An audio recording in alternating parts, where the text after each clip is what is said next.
the theme park I was trying to come up with is the Enchanted Forest. That's the one. Yes, the Enchanted. It's in Salem, Oregon. It is not. It may be haunted, but that's not how they're pitching it. Oh, I've never been to it, but I've driven past it, and it looks the same. Last time I drove by it, it looked about the same as it did 20 years ago. I wonder if anybody's there. Maybe it's like a Scooby-Doo destination, where the signs are kind of hanging off, and you're the guy who says, "No, gang, come on, we can make this place wonderful again." But it turns out there's like a crazy axe murdering, caretaker who lives in a this cabin, is right, man. Yeah. I could have done it too if it weren't for you and your 7 children. I think could come up with at least a sci-fi network show that takes place at the Enchanted Forest. It wouldn't take much these days for sci-fi. No, I know. Now let's talk about, speaking of things that aren't true, are you up on this Mike Daisey thing? Mike Daisey? Oh, no, you're kidding me. This is like the biggest story of the week. Okay, not the biggest. There are some big stories this week, and one of them is this Mike Daisey thing. He's the guy who did the Apple... he's a monologuist, and he's the guy who said, I went to Apple in Shenzhen and they wouldn't let me in, and so I came back and did Yes, I am. You are up to speed on this. Didn't know him by name. What do you? Well, this is the retraction that This American Life had to make this weekend. Not just This American Life, of course. Now it's like the New York Times, and anybody who has ever gone along with what Mike Daisey said and took it as journalism, as fact, and printed Mike Daisey as fact is over the last several months is having to take it back. Yeah, my understanding is that the first inkling of trouble there was after, I think, This American Life, and this Mike Daisey had said a couple of things like that. This translator that he'd used couldn't be found anymore and was lost, and some other contacts that he named. Well, yeah, it was the Marketplace journalist who was based there and went and actually did track down the. Well, yeah, did a couple of Google searches and said, "Oh no, that's a red flag," and then he started notifying people, and the whole thing fell apart. And to listen to. Did you listen to This American Life at all this weekend? Not this weekend, but I did listen to the story the prior weekend. Well, it was to listen to Ira Glass's intro monologue talking about this. It just raises all the hair on the back of your neck to hear a guy who clearly has, whatever you think of This American Life and of what they do, of their brand of storytelling and journalism, he takes this stuff pretty seriously. And he seems like a pretty serious guy. He's altogether. A serious dude, and you can tell he was not. He's not happy with what happened. I mean, it was the silent moments of this of the show were just deafening. Well, but here's the thing. I have a thing too. I'm excited to hear your thing. Well, it was only a couple of weeks ago, and I can't remember if I talked to you about this or not, but. Maybe it was a month ago, but there was this conversation going on NPR, and I came in the middle of it. I don't know who these two people were, but they were having a debate about storytelling and facts. Like I don't know all the literary terms that they were sort of mincing or whatever, but on the one side, somebody was saying you've got to, when you're talking about historical events, or whether it's something you've experienced yourself or whatever, you have to be 100%. Everything has to be factual. And the other guy was saying, well, no, that's not really the way life works. Embellishing is actually okay, and it's a part of telling stories that we can't get away from. And so, as they were talking, I'm thinking of, the big, after that, what's his name? Is it David Fry or whatever that did? Stephen Fry. A Million Little Pieces. It was the Oprah Winfrey blow up, or he'd gone on her show and said, this is my experience of drug addiction and recovery. And then turns out it was mostly fictional. And afterwards, people like, oh, I don't, it was David Sedaris had said, and then people were being interviewed like, okay, so when you're talking about your life, and people just had different opinions about what was, if I'm telling a humorous account of something that may have happened to me 20 years ago, how much of that needs to be accurate? Am I okay to embellish some things because it's, that kind of a story? And there's just this ongoing debate that is always evolving and always has been. So in this particular case, you have this guy who's kind of his partial defense is, well, why were you guys? No, I'm just I do this monologue. This is entertainment. I'm not a journalist, And then you've got This American Life, which is not necessarily a journalist show, but a show that tells stories. Well, you could. Okay, so here's the thing: when you let's take This American Life out of it, right? When you have Bill Maher asking Mike Daisey, Daisey says, people work on that line tirelessly, talking of Apple's line in Shenzhen, hour after hour until they drop. I met people who were, Bill Maher, until they drop. Daisey, they drop. A worker at Foxconn died after working a 34-hour shift while I was in China, right? That's Daisey. His words on Bill Maher telling a story again. That did not happen. That was not true, right? So it's not so much that, this stuff had been repeated not just by This American Life, but by news organizations time and time again. The New York Times had to retract a whole bunch of stuff the other on Friday because he presented as fact things that did not happen. Right, that is the problem. He presented as categorical fact things that did not happen. He did not present them as editorial sort of reasoning or as fable. Is he still doing that though? Yeah, he is. And he actually, on his blog, he posted his statement. His statement is interesting. He writes a long response about the post on This American Life, and it just went up. It looks like yesterday afternoon. I actually haven't read it yet. But he did post the monologue from the prologue that he delivered at his Sunday performance, and it's essentially, I stand by my work. My show is a theatrical piece whose goal is to create human connection between our gorgeous devices and the brutal circumstances from which they emerge, and so on. Now, I think whatever you think of, I think Mike Daisey's credibility is essentially shot, but it is not necessarily because of what he said, but how he presented it. If he had gone back and said, this is a monologue and these things, I tried to go to China, I couldn't see the things that were there, so I took this amalgamation of news reports that I've heard and I created this story and it's going to be entertaining. That's what this is, and call a duck, it would have been different.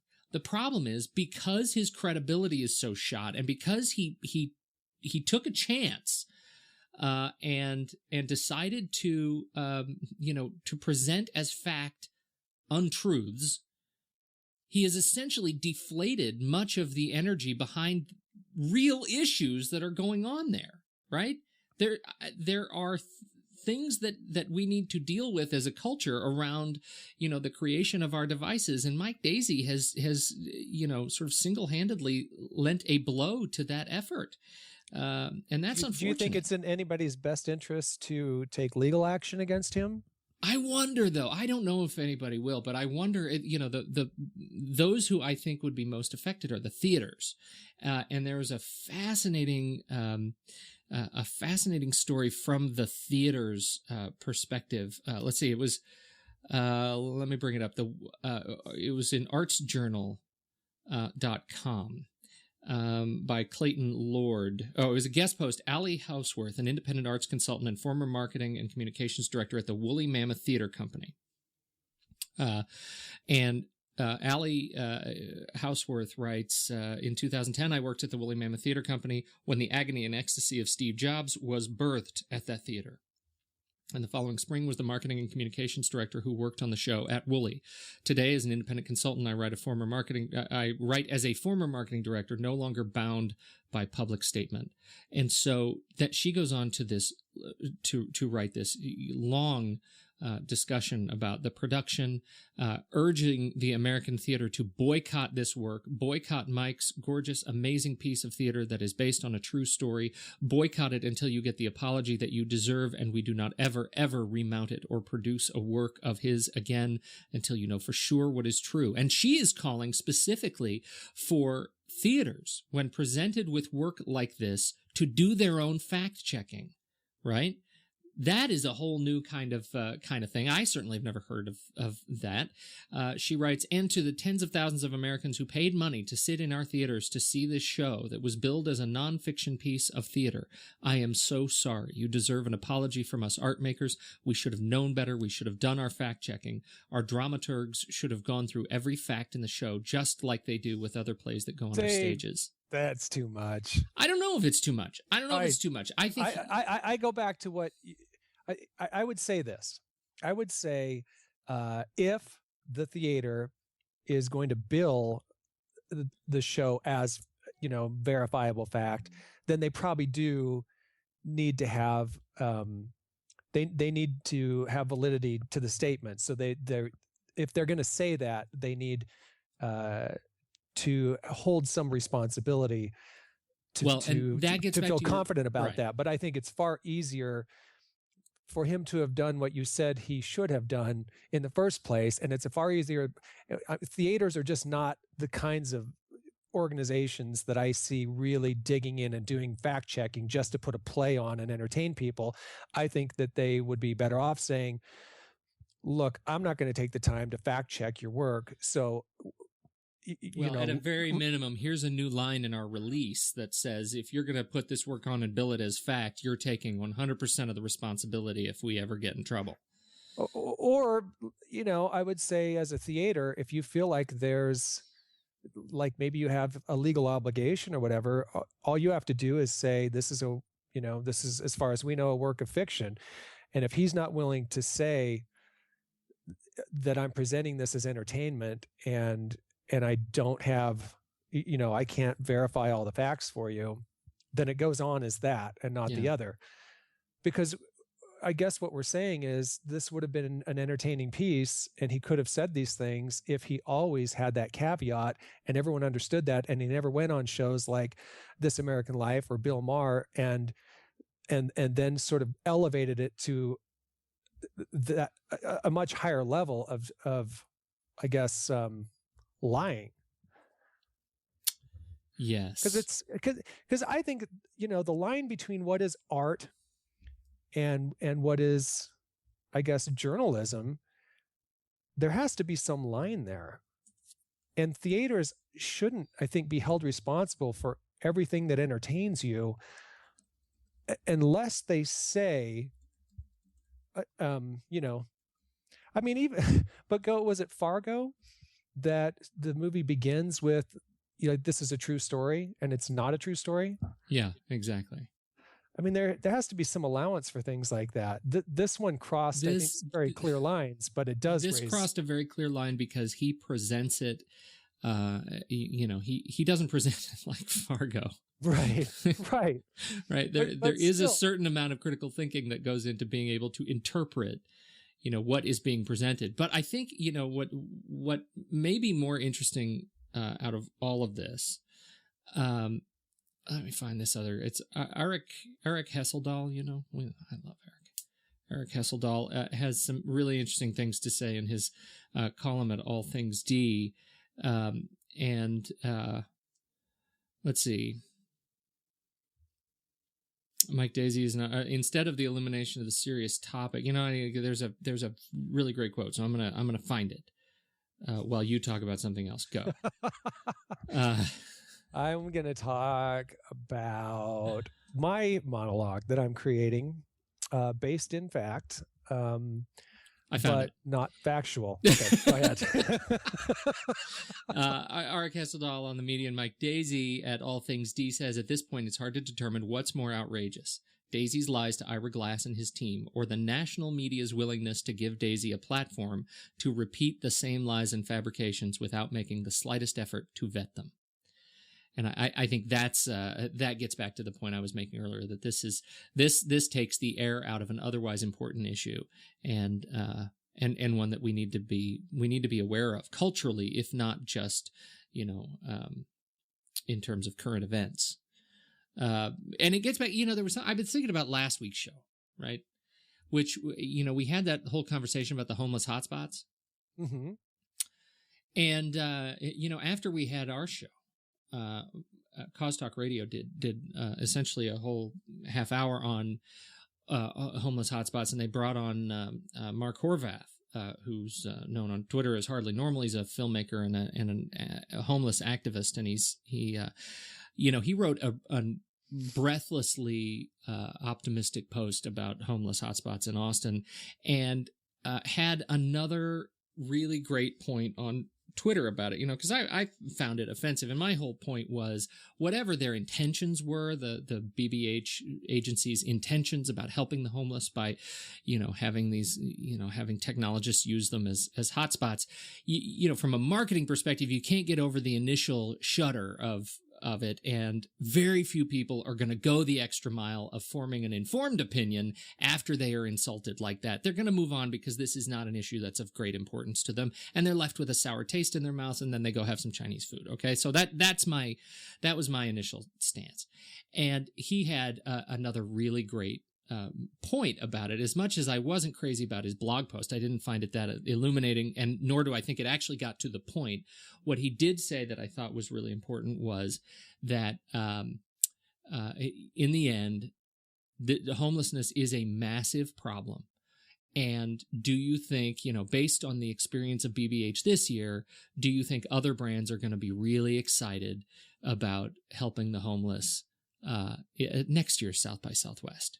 How many brands are going to jump in and try something original and new, next year after, all this hue and cry over this one. And I think that's a really good point. Just the fact that sometimes our own initiatives get in the way of our own best interests. Take it, Dane. Yeah, well, I don't know where to go with that. I don't know either. I feel like that's more than anything, it's just sort of a correction. Or not a correction, but it gets to the point that there are bigger issues, and these are certainly first world problems that we're dealing with here. Well, I was gonna, you're bringing up, we sort of got there discussing, fact checking and the responsibility of media to get a story right, and I think we've also, it seems like last week, maybe it was the week before, we were discussing, source checking and news aggregators, and this, the fact that a lot of the stories that we read in higher profile online publications tend to have been bastardized to some degree from an original. And, you were talking about students and how do they cite sources when they're doing papers and that kind of thing. If they're reading something in, let's say it's even USA Today, but it turns out it's like, a third of the original story without really good source citation. And so do they go back to the original? And that's this whole thing of, with so much more information at our fingertips, why does it seem like it's more likely to be reading incorrect information that's harder to cite or source, instead of more likely? What's the reason for that? And so these conversations happen, like when something like this happens and reputable programs and publications feel the sting of having believed somebody who claimed to be a firsthand witness of something that they weren't able to fact check otherwise. And now everyone's having this big conversation about the responsibility everyone has to get things right. Meanwhile, and I'll keep coming back to this for quite some time, I think, but we're heading into, the hot election cycle. And it's the one area in advertising where truth in advertising doesn't matter and is in fact legally, no one is required to be accountable. You can say whatever you want as long as it's a political ad. You can attack your opponent with completely, inaccurate information, and it's legal. You can get away with that. Right. So that's the one area I would love to see some I don't get why, in the area of politics, the rules tend to be not apply. It seems so odd to me. I know. Well, clearly politics and technology. Let's. So I had one other thing. Here we go on a tool. Have you seen what? Have you seen at all the social, the whole new hot social thing that Google announced on its blog this morning? No. Okay, so to be fair, it was this morning, and it's called Capture. So there I am reading, as I am wont to do, things that are not of use to me, like, for example, onetinyhand.com. Why don't you go there right now, Dane?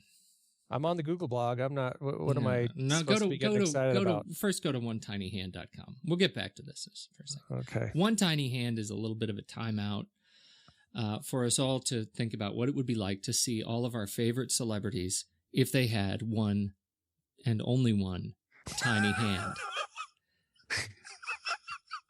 It's a Photoshop blog, and this is great. It's really great. And so that you should all go do that. onetinyhand.com. Super fun. Okay, so I'm reading things like onetinyhand.com. So I'm not really contributing to the world at large at all. And I come across this post that's called Why Are Marketers Still Failing at Social Media? And it's all about how, social media, we love it. We feel like it's so good, but we don't really have the tools to understand the data and the analytics. And, our life is so hard because we don't have all the tools to do it. And, this post didn't actually whine as much as I'm whining. It was from the fullquota.com blog. And they do social analytics for sales processing. And then I stumble across, and this was posted this morning, and it's so funny because they don't make any note of what Google announces this morning, which is a whole new social dashboard for Google Analytics. And their blog post is on the analytics.blogspot.com blog, the Google Analytics blog. It's capturing the value of social media using Google Analytics. Measuring the value of social media has been a challenge for marketers, and with good reason. It's hard to understand exactly what is happening in the environment where the activity occurs both on and off your site. Since social media is often an upper funnel player in the shopper's journey, it's not always easy to determine which social channels actually drive value for your business and which tactics are most effective. So there it is. They've come out with this new social dashboard, a social value dashboard, where you can set your goals, your conversion goals, and then integrate social activity with those goals. And so I logged into Google Analytics, and one of my accounts does have the social engagement dashboard under standard reporting enabled, and I'm not getting any real excitement out of it, and it's not that great. And I imagine if I ran even a moderately larger site, it would be more interesting. But then I start reading a little bit more, and I discover this line in an article from Marketing Land this morning, which I think is, because it's great, right? You'd agree it's great to have this kind of data, you would think, right? It always depends on how useful you can make it. Right. And I'm honestly trying to figure it out. And I've had several clients who've wanted to know more about how social media is affecting them from an analytics perspective. And they get all excited about how can we do this? What's the best way to do this? And then, it's hard. It's really hard to have an answer to that question. Right? Yeah. And you might have a very modest social media campaign and a pretty modest website. And then how much time do you really want to spend, drilling down on your social media analytics? I don't know. Well, I agree. And then I get to this nugget from a post on this very topic by Daniel Weisberg over at Marketing Land. I think this is great. So these reports are powered by data from Social Data Hub, an initiative that Google launched last December that allows social networks to send activity for a site, such as comments, shares, or likes, into Google Analytics. That's great. I like things like hubs that allow me to integrate my data, right? Then he says, large networks like Facebook, Twitter, and LinkedIn have stayed out of Social Data Hub, so the new social reports won't include some of their activity that can't be found in other ways. However, others like Delicious, Dig, Discuss, Livefire, and Reddit are participating, so social reports are more than just Google Plus reporting. Which is good because, you know, the ones that I'm really interested in are Facebook and Twitter and LinkedIn. Right. And by the way, the ones that are mentioned there, like Reddit, for instance, already have this built-in function that as soon as you use their URL shortener, it tags and feeds you back, you know, all of the activity that came from that post. That's right. And that may be actually part of the problem is the fragmentation of measurement services, right? I mean, I know I use Bitly for all of my URL shortening, and I do that because I can see rudimentary traffic analytics based on people who click on my Bitly links, my shortened links, just like, Reddit. I don't get that same sort of access when I'm looking at, Twitter shortened links, but ideally with Google being able to track those, I would. So it'll get better, but it's just, I find it, this sort of fragmentation of tools makes it pretty challenging, I think, for small to medium-sized businesses to get their arms around this. It raises what I think is an ongoing question about Google. And for as huge and successful and powerful and wealthy and smart a company as they are, why does it seem that they get just a couple of things really, really right and then introduce all of these unfinished, fragmented, maybe it'll catch on, but it probably won't kind of, I mean, that's just sort of, I'm looking at this, social hub, it's plug your social data into Google Analytics and just thinking about like, okay, I just don't see it going anywhere unless unless they're sort of revealing something with the hope that the demand will somehow increase and these other companies will see a value in jumping on board. I don't see it happening. It, as is, doesn't seem like it's going to benefit many people. And it just seems like Google does this too often. Yeah.